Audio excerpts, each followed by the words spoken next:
तो इस वीडियो में आपको बताऊंगा 25 मोस्ट इंपोर्टेंट क्वेश्चन दोस्तों जो साइंस और जनरल अवेयरनेस से लिए गए हैं। दोस्तों ये सारे प्रश्न सभी परीक्षाओं के लिए महत्वपूर्ण है। दोस्तों आप कोई सा भी गवर्नमेंट एग्जाम देंगे तो आपके पेपर में ये सब प्रश्न हमेशा देखने को मिलेंगे। जो दोस्तों बार बार प्रश्न पूछे जाते हैं, रिपीट करते हैं परीक्षाओं में, उन्हीं प्रश्नों को इस वीडियो में शामिल किया हूं। इसलिए दोस्तों आप सभी प्रश्नों को ध्यान से देखेंगे और याद करते हुए चलेंगे, और जिन प्रश्नों के दोस्तों आंसर आपको पता होगा उसे आप कमेंट भी करते रहिएगा। तो देखिएगा दोस्तों, पहला क्वेश्चन है, मोस्ट इंपोर्टेंट क्वेश्चन है और हमेशा पूछा जाने वाला प्रश्न है। प्रश्न दोस्तों, पहला प्रश्न, काजीरंगा वन्य जीव अभयारण्य किसके लिए प्रसिद्ध है? काजीरंगा वन्य जीव अभयारण्य किसके लिए प्रसिद्ध है? तो इसका दोस्तों आंसर क्या हो जाएगा? आप कमेंट भी करते रहिएगा, ठीक है। तो दोस्तों इसका आंसर हो जाएगा ऑप्शन नंबर सी, एक सींग वाले गेंडा के लिए दोस्तों ये प्रसिद्ध है। ये बहुत बार प्रश्न दोस्तों परीक्षा में पूछा जा चुका है। नेक्स्ट देखिएगा दोस्तों, दूसरा प्रश्न भी इंपॉर्टेंट है।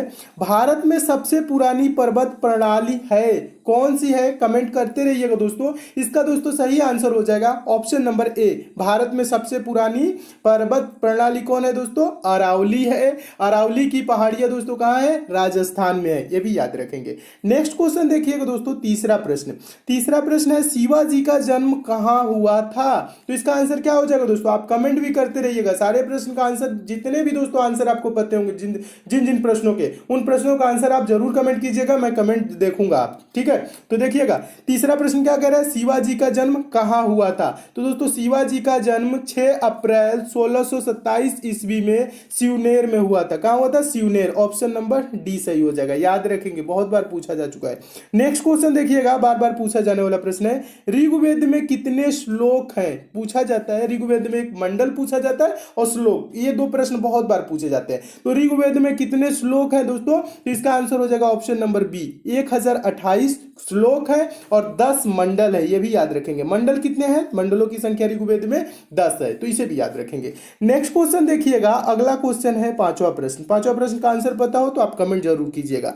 प्रश्न है, स्वराज पार्टी की स्थापना किसने की? स्वराज पार्टी की स्थापना किसने की? तो इसको चारों ऑप्शन दोस्तों पढ़ेंगे तो ऑप्शन नंबर ए सही हो जाएगा, CR दास और मोतीलाल नेहरू ने। स्वराज पार्टी की स्थापना किसने की? चित्तरंजन दास यानी CR दास और मोतीलाल नेहरू ने। कब की थी दोस्तों? 1923 ईस्वी में, ठीक है। स्वराज पार्टी की स्थापना कब हुई थी? 1923 ईस्वी में, ये भी याद रखेंगे। नेक्स्ट क्वेश्चन देखिएगा दोस्तों, अगला प्रश्न है छठा प्रश्न। छठा प्रश्न भी महत्वपूर्ण है, हमेशा पूछा जाने वाला प्रश्न है। प्रश्न है, तराइन की पहली लड़ाई किस वर्ष में हुई? तराइन की पहली लड़ाई किस वर्ष में हुई? आंसर पता हो तो दोस्तों आप कमेंट जरूर कीजिएगा। दोस्तों तराइन की पहली लड़ाई 1191 में हुई, ठीक है। ऑप्शन नंबर पहला सही हो जाएगा। और तराइन का दूसरा युद्ध कब हुआ था दोस्तों? 1192 में। तो याद कैसे रखेंगे दोस्तों? ये 91 में एक दिख रहा है यानी 91 में पहला, और 92 में दो दिख रहा है यानी कि दूसरा। तराइन का दूसरा कब हुआ? 1192, और 1191 में कौन? पहला, ठीक है। दोनों को याद रखेंगे। और 1191 में दोस्तों मोहम्मद गोरी और पृथ्वीराज चौहान के बीच हुआ था तराइन का पहला लड़ाई, ठीक है। तो इसे भी याद रखेंगे। नेक्स्ट क्वेश्चन देखिएगा, अगला क्वेश्चन है सातवां, दिल्ली सल्तनत के किस राजा ने राजधानी दिल्ली से दौलताबाद स्थानांतरित किया? दिल्ली से दौलताबाद राजधानी किसने स्थानांतरित किया? यह प्रश्न बहुत बार पूछा जा चुका है दोस्तों। इसका आंसर हो जाएगा ऑप्शन नंबर सी, मोहम्मद बिन तुगलक ने दोस्तों अपनी राजधानी क्या की? दिल्ली से दौलताबाद स्थानांतरित किया। तो इसे भी याद रखेंगे। अगला क्वेश्चन देखिएगा, महत्वपूर्ण प्रश्न है। प्रश्न है, हवा की गति किससे मापी जाती है? किसकी गति दोस्तों? हवा की गति। हवा की गति दोस्तों किससे मापी जाती है? तो ऑप्शन नंबर कौन सा सही हो जाएगा? ए सही हो जाएगा। अनीमोमीटर से दोस्तों हवा की गति मापा जाता है। तो इसे आप क्या रखेंगे दोस्तों? याद रखेंगे, क्योंकि यह प्रश्न हमेशा पूछा जाता है। और दोस्तों टैकोमीटर क्या होता है? टैकोमीटर से दोस्तों वायुयान तथा मोटर नाव की गति मापी जाती है। क्या है? वायुयान तथा मोटर नाव की गति टैकोमीटर से। और बैरोमीटर दोस्तों, बैरोमीटर बताइए, बैरोमीटर हमेशा पूछा जाता है वायुदाब, ठीक है। वायुदाब पूछे, वायुदाब किससे मापा जाता है? ठीक है, वायुदाब मापी क्या होता है? बैरोमीटर। इसे भी याद रखेंगे, हमेशा पूछा जाता है। ये भूकंप मान कुछ नहीं, सिस्मोग्राफ से भूकंप की पता लगाया जाता है, ठीक है, ये भी याद रखेंगे। नेक्स्ट क्वेश्चन देखिएगा, अगला प्रश्न, नौवां प्रश्न है, जो शाकाहारी है वह कहलाते हैं। ये दोस्तों प्रश्न मोस्ट इंपॉर्टेंट है, हमेशा पूछा जाता है। जो शाकाहारी है वो कहलाते हैं, क्या कहलाते हैं? प्राथमिक उपभोक्ता, माध्यमिक उपभोक्ता यानी द्वितीयक उपभोक्ता, तृतीयक उपभोक्ता, अपघटित करने वाले।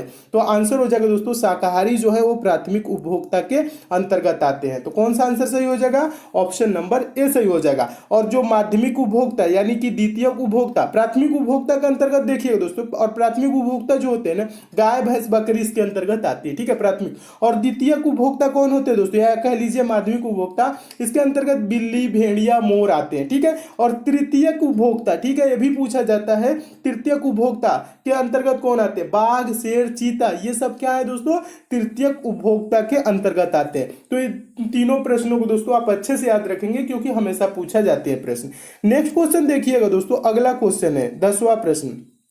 India wins freedom, India wins freedom किसने लिखा था? इसके लेखक कौन है? तो आंसर क्या हो जाएगा दोस्तों? आंसर पता हो तो कमेंट कीजिएगा। देखिएगा 10वां प्रश्न है दोस्तों, इसका आंसर क्या हो जाएगा? इंडिया विंस फ्रीडम किसने लिखा था? तो इसका दोस्तों आंसर हो जाएगा option number D, Abul Kalam Azad ने इंडिया विंस फ्रीडम लिखा था, ठीक है, इसे भी याद रखेंगे। नेक्स्ट क्वेश्चन देखिए, अगला क्वेश्चन, अगला क्वेश्चन का आंसर दोस्तों आप जरूर कमेंट कीजिएगा, बहुत बार पूछा जा चुका प्रश्न है। प्रश्न है दोस्तों, पंपास चारागाह कहां पाया जाता है? तो दोस्तों इसका आंसर कौन सा सही हो जाएगा? चारों ऑप्शन को पढ़िए और कमेंट भी कीजिए। तो मैं आपको बता रहा हूं दोस्तों, दक्षिण अमेरिका के घास के मैदान को पंपास कहते हैं। तो इसका आंसर क्या हो जाएगा दोस्तों? दक्षिण अमेरिका, ये आंसर हो जाएगा। और ये भी पूछा जाता है दोस्तों, उत्तरी अमेरिका क्या? उत्तरी अमेरिका वाले क्या होता है? प्रेरीज होता है, ठीक है, प्रेरीज, ये भी याद रखेंगे। प्रेरीज कहाँ के घास के मैदान को कहा जाता है? तो उत्तरी अमेरिका को, और पंपास कहाँ के? दक्षिणी अमेरिका, ठीक है। तो इन तीन दोनों प्रश्नों को दोस्तों हमेशा याद रखेंगे, दो प्रश्न बार बार रिपीट होते हैं। अगला क्वेश्चन देखिएगा दोस्तों, 12वां प्रश्न। 12वां प्रश्न भी महत्वपूर्ण प्रश्न है। देखिए, सल्फर किसमें आसानी से घुलनशील है? चार ऑप्शन दिया गया है, इसमें आपको बताना है। तो आंसर कौन सा सही हो जाएगा? ऑप्शन नंबर सी सही हो जाएगा। सल्फर कार्बन डाई सल्फाइड में आसानी से घुलनशील है, ठीक है। तो आंसर हो जाएगा carbon disulphide, option number C. तो इसे भी दोस्तों याद रखेंगे। नेक्स्ट क्वेश्चन देखिएगा, अगला क्वेश्चन मोस्ट इंपॉर्टेंट है। और अगला प्रश्न देखने से पहले दोस्तों आपके लिए एक पंचम पब्लिशर की बुक है, उसके बारे में थोड़ी सी जानेंगे। प्रश्न है दोस्तों, भारतीय संविधान में उल्लेख अनुच्छेद 300, देखिएगा, अनुच्छेद 36 से 51 किस रूप में जाना जाता है?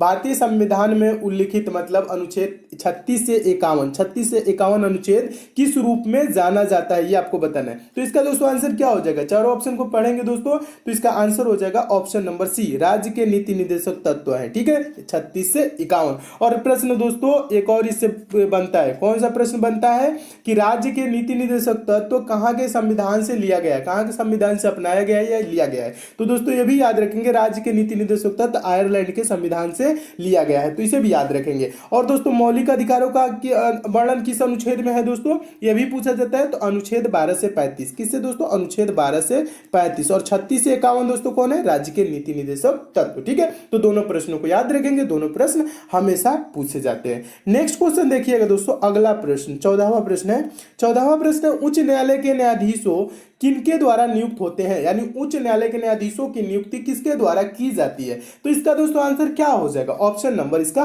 बी सही हो जाएगा, राष्ट्रपति के द्वारा की जाती है, ठीक है। तो इसे भी याद रखेंगे। नेक्स्ट क्वेश्चन देखिए, अगला प्रश्न मोस्ट इंपॉर्टेंट है। प्रश्न है, भारत के राष्ट्रपति के पद के लिए चुना जाने के लिए एक भारतीय नागरिक की निम्नतम उम्र क्या होनी चाहिए? किसके लिए? भारत, देखिएगा, भारत के राष्ट्रपति पद के लिए चुने जाने के लिए एक भारतीय नागरिक की निम्नतम यानी कम से कम उम्र क्या होनी चाहिए? तो इसका आंसर दोस्तों क्या हो जाएगा? चारों ऑप्शन को पढ़िए और कमेंट भी करिए, ठीक है। तो देखिएगा इसका आंसर हो जाएगा ऑप्शन नंबर बी, 35 वर्ष होना चाहिए, ठीक है। और राज्यपाल बन